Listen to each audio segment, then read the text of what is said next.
नमस्कार साथियों, authentic classes की आज की नई क्लास में आप सभी का हार्दिक स्वागत है। हम चर्चा कर रहे थे राजस्थान का इतिहास, उसमें चौहान राजवंश के बारे में चर्चा कर रहे थे। चौहान राजवंश में हमने संस्थापक के बारे में चर्चा की थी। इसके बारे में संस्थापक, तो संस्थापक कौन थे आपको पता होगा। संस्थापक थे वासुदेव। ये अपने मूल स्थान, जिसे प्रारंभिक राजधानी चौहानों की कहते हैं, अहि छत्रपुर नागौर, वहां से उठकर इन्होंने एक जलाशय के आसपास 1.25 लाख गांवों पर अधिकार कर अपने राज्य की स्थापना की, जिसे सपाद लक्ष्य भी कहते हैं। और बिजोलिया शिलालेख जो कि भीलवाड़ा में स्थित है, उसके आधार पर सांबर झील का निर्माण भी वासुदेव जी ने करवाया था। ये कब करवाया था? तो ये करवाया था 551 ईस्वी में। 551 ईस्वी पूर्व में सपाद लक्ष्य पर विजय प्राप्त की। ये विजय प्राप्त करने वाले वासुदेव चौहान थे। इनके बारे में हमने चर्चा कर ली थी। प्रारंभिक राजधानी अहि छत्रपुर नागौर थी और इनके इष्ट देवी शाकंभरी माता जो कि सांबर में ही स्थित है, इसलिए उस क्षेत्र को शाकंभरी क्षेत्र भी कहते हैं। और इनके इष्ट देवता जो थे वो थे हर्षनाथ जी। इसके बाद अपन एक चर्चा कर लेते हैं। हम जो राजवंश पढ़ रहे थे वो मुख्य रूप से 4 राजवंशों के बारे में चर्चा करें। सबसे पहले है गुर्जर प्रतिहार, दूसरे थे चौहान, तीसरे थे परमार, चौथे थे चालुक्य। गुर्जर प्रतिहार हमने पढ़ लिया है और इसको मैं नीचे इसलिए लिखा हूं क्योंकि राजपूताना में ये 4 राजवंशी अपना साम्राज्य स्थापित किए हुए थे। कहां पर? राजपूताना में। ये राजपूताना राजस्थान का ही नाम था। ये चालुक्य कहाँ के थे? तो ये चालुक्य थे गुजरात के। उस समय सबसे प्रतापी राजवंश था गुर्जर प्रतिहार राजवंश। कौन सा राजवंश? गुर्जर प्रतिहार राजवंश। तो ये कमजोर राज्य कहते हैं। इन्होंने इनके भय से इन्होंने मतलब एक प्रथा चलती थी जिसका नाम था सामंत प्रथा। कौन सी प्रथा? सामंत प्रथा। क्योंकि यह शक्तिशाली राजवंश था तो ये इनके दरबार में जाकर उपस्थित होते थे, क्योंकि इनको डर था कि ये इनके राज्य में अधिकार ना कर ले, इसलिए ये सब गुर्जर प्रतिहार राजवंश के अधीन कार्य करते थे। इनके द्वारा जो काम दिए जाते थे या युद्ध में भेजा जाता था तो ये जाते थे। तो इस प्रथा को हम सामंत प्रथा कहते हैं। तो ये सभी चौहान शासक, कुछ शासक होंगे जो गुर्जर प्रतिहार राजवंश के सामंत भी रहेंगे। तो आगे देखते हैं। इसमें हम पहला शासक लेते हैं राजीराज दुर्लभ राज। कौन से? दुर्लभ राज। दुर्लभ राज मतलब ये भी सामंत रहे होंगे इनके गुर्जर प्रतिहारों के। ये तो किसके शासक थे? वत्स राज। हमने पढ़ चुके हैं कि वत्स राज के सामंत कौन थे? दुर्लभ राज जी, जो कि एक चौहान शासक हुए हैं। तो ये वत्स राज जी एक शक्तिशाली राजा हुआ करते थे। उसी समय एक पाल राजवंश के राजीराज पालीपाल धर्मपाल, ये कहाँ के थे? तो ये बंगाल के थे। हमने प्रतिहार पढ़े थे। उस समय वत्स राज्य में पढ़ा था कि इनके समय एक त्रिदलीय संघर्ष चला था। त्रिदलीय संघर्ष। तो ये जब धर्मपाल अटैक करते हैं वत्स राज्य पर, तब ये अपने सामंत दुर्लभ राज जी को आदेश देते हैं कि पापा आने वाले हैं। कौन से पापा? तो धर्मपाल, जो कि एक पास शासक हुआ करते थे। ये कहाँ के थे? तो बंगाल के थे। तो इस समय दुर्लभ राज्य ये इनके वत्स राज्य के सामंत थे। तो यहाँ से दुर्लभ राज्य आते हैं और इनको बचा बचीड़ फोड़ते हैं। किसको? धर्मपाल को। और धर्मपाल यहाँ पराजित होते हैं और अपने शासन काल की तरफ वापस जाते हैं, मतलब अपने राज्य में वापस लौट जाते हैं। तो विजय हो जाती है वत्स राज्य की। किसकी होती है? वत्स राज्य की। तो ये याद रखना कि दुर्लभ राज जो कि किसके सामंत थे? वत्स राज्य के, जो कि गुर्जर प्रतिहार शासक थे। और उसके समय धर्मपाल का आक्रमण होता है और दुर्लभ राज जी उसमें भाग लेते हैं। ये पहले हम पढ़ चुके हैं, तो आप एक बार और समझ लेना। इसके बाद दुर्लभ राज्य के बाद शासक होते हैं कुवक प्रथम। ये उस प्रतिहार शासक के सामंत हुआ करते थे। तो यहाँ प्रतिहार कौन थे? तो यहाँ प्रत्यार्थ है नागभट्ट सेकंड। तो ये सामंत किसके हुआ करते थे? नागभट्ट द्वितीय के सामंत हुआ करते थे। यानी नागभट्ट ने अपनी पुत्री जाबाली का विवाह इनके साथ करते हैं। इनके साथ तो गोवा के साथ इनका विवाह करते हैं, विवाह। और इनको एक उपाधि देते हैं, उस उपाधि का नाम आप याद रखना, उपाधि थी वीर। ये हमने प्रत्यार्थ शासकों के समय पढ़ लिया था कि ये गोवक जो चौहान शासक थे उनको वीर की उपाधि देते हैं। और अपनी पुत्री जाबाली जो कि गोद ली हुआ थी, और ये पुत्री किसकी थी? तो भीनमाल के एक संत थे जिनका नाम था जज्जक की ये पुत्री थी। और इसको नागभट्ट द्वितीय ने गोद लिया था और इनके साथ विवाह कर लिया था। जब ये विवाह करके वापस ससुराल लौटे थे तब नागभट्ट द्वितीय की आंखों में आंखें डालकर बोला कि आज के बाद मैं कभी आपके दरबार में उपस्थित नहीं होऊंगा, और पीछे जो शासक होंगे उसका पता नहीं, चाहे वो कमजोर होंगे तो आपके राज्य में सामंत प्रथा चलती थी तो सामंत बन जाएंगे, जबकि मैं आज के बाद आपके दरबार में उपस्थित नहीं होऊंगा। तो तभी एक प्रश्न पूछ लिया गया है एग्जाम में पिछली बार कि जो कौन से चौहान शासक ने स्वतंत्र सत्ता स्थापित की थी? तो यह गोवक प्रथम हो जाएगा। तो इन्होंने स्वतंत्र सत्ता स्थापित की, किसने की? तो ये गोवक प्रथम हो जाएंगे, जो कि नागभट्ट द्वितीय के सामंत हुआ करते थे। उसके बाद इन्होंने इनको वीर की उपाधि दी और इनका विवाह जाबाली के साथ हुआ था। और उनके बाद इन्होंने स्वतंत्र सत्ता स्थापित कर ली थी और इसके बाद इनके साम्राज्य में जाना बंद कर लिया था। तो स्वतंत्र सत्ता किसने स्थापित की? गोवक प्रथम ने। और एक बात आप याद रखना, इन्होंने हर्षनाथ मंदिर, ये मंदिर कहाँ स्थित है? तो ये सीकर में स्थित है।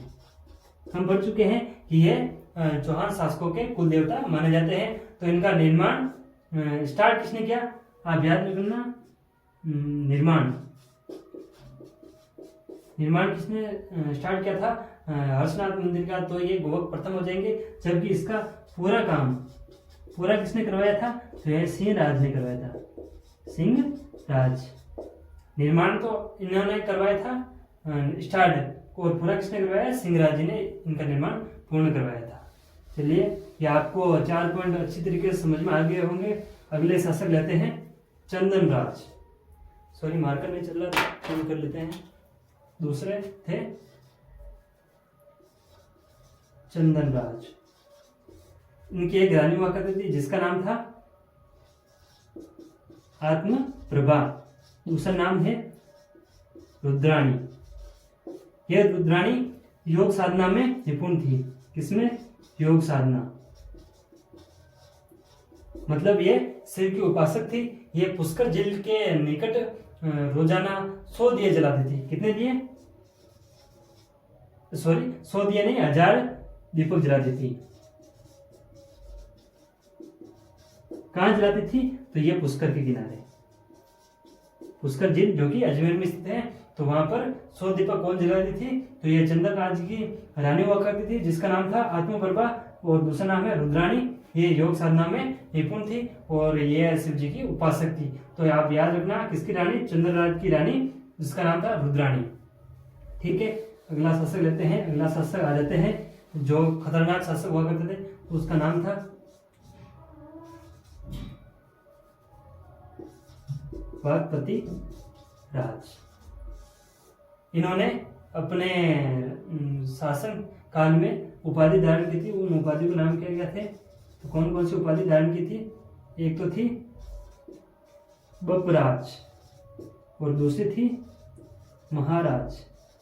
ये शायद कमजोर शासक हुआ करते थे, इन्होंने इसलिए गोवक के बाद में इन्होंने महाराज की उपाधि धारण की। ये प्रथम शासक थे जिन्होंने उपाधि धारण की थी। तो कौन कौन सी उपाधि धारण की थी? बपराज और महाराज की। इसके बाद में इनके 2 पुत्र हुआ करते थे। 2 पुत्र कौन कौन से हुआ करते थे? ये पुत्र थे, एक तो थे सिंहराज और दूसरा हुआ करते थे लक्ष्मण चौहान। तो इनकी उपाधियां दो थी, बपराज और महाराज। इनके दो पुत्र हुआ करते थे, एक का नाम था सिंहराज और दूसरे का नाम था लक्ष्मण चौहान। और इनके बारे में लिखा जाता है जैन की पुस्तक है पृथ्वीराज विजय, उसमें कहा जाता है कि इन्होंने 188 युद्ध किए। कहीं कहीं यहाँ पर लिखा जाता है 108 और 188 भी लिखा जाता है, जबकि हिंदी ग्रंथ अकादमी के अलग अलग पुस्तकों में ये दिया जाता है। तो जब भी आप एग्जाम में देखें तो इनको देखकर आप उत्तर सही कर लें। इन्होंने 188 युद्ध किए, सॉरी यहाँ डबल बार लिख दिया था, ये 80 था, 180 और 108 भी नजर आ जाए तो ये युद्ध किए थे वाघपति राज ने। तो इनको ये तीन ही महत्वपूर्ण पॉइंट है। और इनके पुत्र का नाम याद रखना, लक्ष्मण चौहान और सिंहराज। अगला शासक लेते हैं। अगला शासक इनका पुत्र ही होगा, तो ये पुत्र था सिंहराज, जो कि एक प्रतापी शासक हुआ करता था। और इनके समय में इनका भाई लक्ष्मण चौहान, इन्होंने 960 में इन्होंने नाडोल में चौहानों की दूसरी शाखा का निर्माण किया था। कहां पर किया था? तो ये किया था नाडोल में। ये नाडोल पाली के आसपास पड़ता है। ये इनके भाई थे, तो इनका भाई का नाम था लक्ष्मण चौहान। इन्होंने 960 ईसा पूर्व में नाडोल में चौहानों की दूसरी शाखा का स्थापना की थी। और इन्होंने हर्षनाथ मंदिर का निर्माण पूर्ण करवाया। किसका निर्माण पूर्ण करवाया? तो हर्षनाथ मंदिर का निर्माण पूर्ण करवाया। जबकि निर्माण शुरू किसने किया था? तो ये गोवक प्रथम हो जाएंगे इसमें। और इसका एक पॉइंट है, इन्होंने एक महाराजा धीराज की उपाधि धारण की थी। कौन सी उपाधि? महाराजा धीराज की उपाधि धारण की। हर्षनाथ मंदिर का निर्माण पूर्ण करवाया। इसके शासनकाल में लक्ष्मण चौहान ने 960 ईस्वी में चौहानों की दूसरी शाखा नाडोल की स्थापना की थी। ठीक है, आप इसको याद रखना। तो सिंहराज और ये लक्ष्मण चौहान वाघपति राज के पुत्र हुआ करते थे। इसके बाद में आ जाते हैं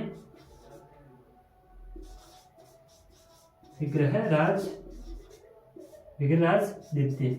इसके बारे में हम थोड़े युद्ध के बारे में चर्चा करते हैं। तो इनके शासनकाल में एक अहिलवाड़ा, ये अहिलवाड़ा कहाँ पड़ता है? तो ये पड़ता है गुजरात में। कहाँ पड़ता है? गुजरात में। गुजरात में उस समय एक वहां का शासक हुआ करता था मूलराज प्रथम।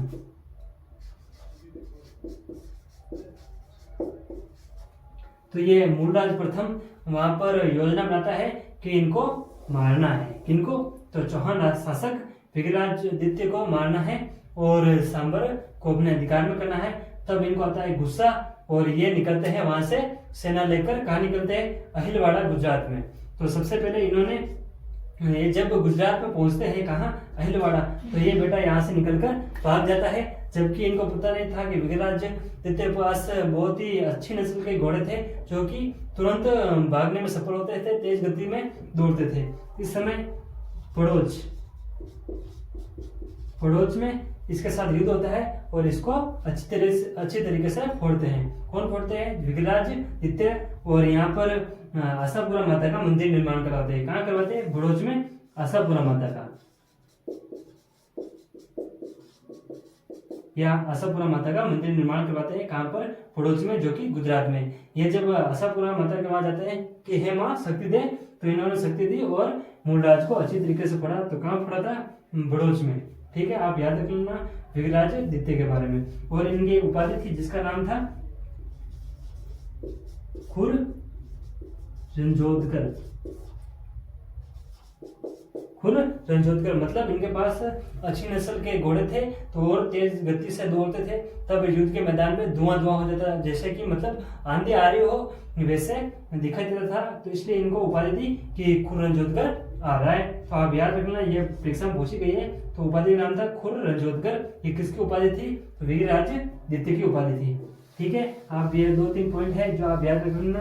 अहिलवाड़ा का शासक कौन था? तो ये था मूलराज प्रथम। इसके बाद में शासक आते हैं गोविंद तृतीय।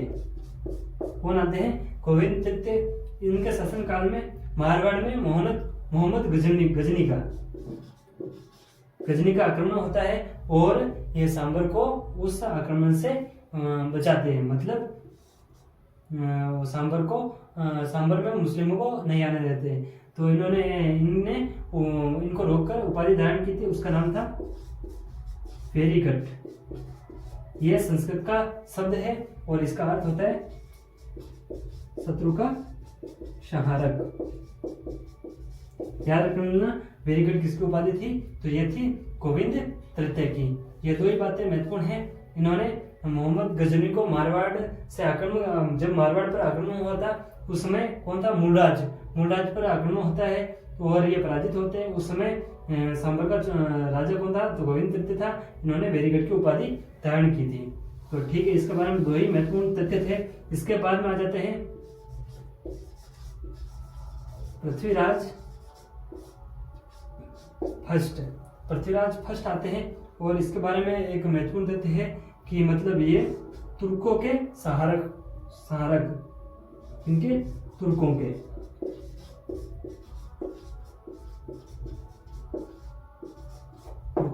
सहारक। इन्होंने एक उपाधि धारण की थी, उसका नाम था परम भट्टारक महाराजा धीराज महाराज। ये बहुत ही बड़ी उपाधि थी। जब ये दरबार में उपस्थित होते थे तो द्वारपाल कहते थे परम भट्टारक महाराजा धीराज महाराज पधार रहे हैं। तो इनकी उपाधि आप याद रख लेना, परम भट्टारक महाराजा धीराज महाराज। ये किसकी उपाधि थी, तो ये थी पृथ्वीराज फर्स्ट की। और इनका एक पुत्र हुआ था जिसका नाम आप याद रख लेना, पुत्र था अजय राज। यही अजय राज अजमेर में चौहान राजवंश की स्थापना करते हैं। तो आप याद रखना ये किसके पुत्र थे, तो ये पृथ्वीराज प्रथम के पुत्र हुआ करते थे। तो इनके बारे में ये ध्यान रखना कि जब सपनों में भी होते थे और तुर्क दिख जाते हैं तो 180 वोल्ट की करंट लगता है और उठ खड़े होते हैं और तुर्कों को मारने के लिए चले जाते थे। इसलिए यहाँ इनको तुर्कों का सहारक कहा गया है। तो ये आपको ये क्लास अच्छी लगी होगी, आपको समझ में आया होगा। तो आप इस क्लास को पूरी देखना और आगे से आगे शेयर करना, लाइक करना पसंद आए तो। और अगली कक्षा कल लेंगे। धन्यवाद। कल हम अजमेर के चौहान शासक पढ़ेंगे। तो धन्यवाद और बने रहिए ऑथेंटिक क्लासेस के साथ।